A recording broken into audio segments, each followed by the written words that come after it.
not to miss out. On our left side po is the courtyard kung saan pwede tayo mag-take ng pictures with our 2 hippos and 2-headed caterpillars. So we also have mini golf course na pwede po natin matry at ma-experience for free. And pinapakilala ko po sa inyo si Mother Gaia. So she's the mother of all life.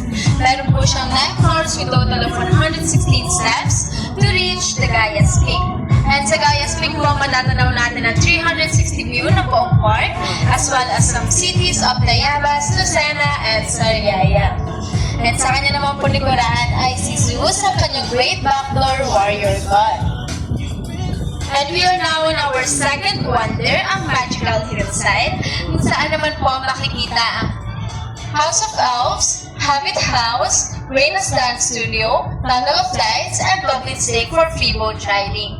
We also have the Pugon Pizza restaurant that serves pizza and pasta.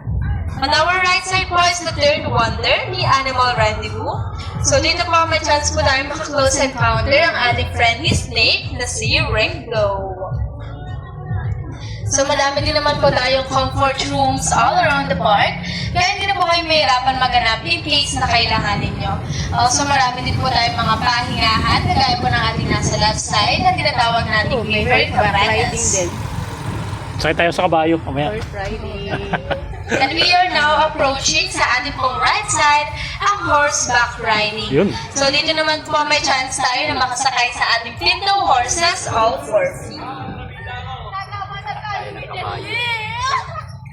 Yan. So we also have our yellow outdoor playground, giant adrenaline slide, and ang ating pong Dragon Ninja Warrior obstacle course. Ayan. So ngayon po, papunta na po tayo sa ating fourth wonder, ang Aquatica, kung saan naman makikita ang leisure indoor playground, wall climbing, bouldering, and ang ating pong gliding jellyfish carousel. So mamaya pag 2:30 p.m. dito po magaganap ang ating cultural balik-tanaw show. So be sure not to miss out. Ayan, so meron din po tayong Barco Shipwreck that serves alcoholic and non-alcoholic drinks for the adults.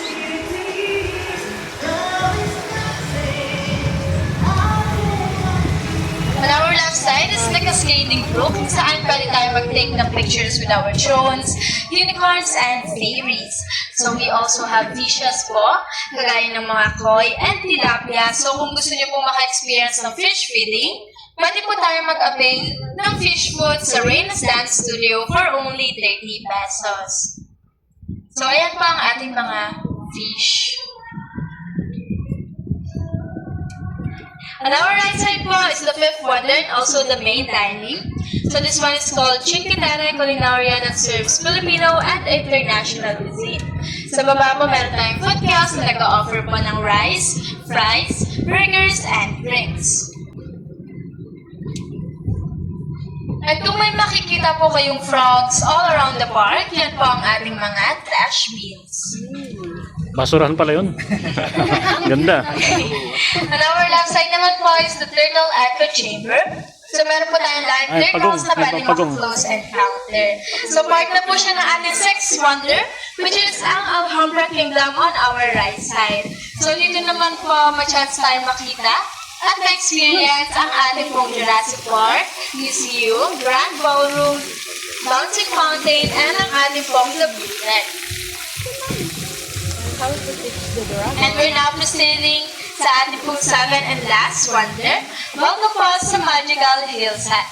Welcome po sa Gatgubat. Ayan, so dito naman po makikita natin ang Gypsy Village, sa Mariana's Coffee Shop, massage area, sa labas food court, Zen Garden, and sa taas naman po is yung ating pong mini Agila zipline.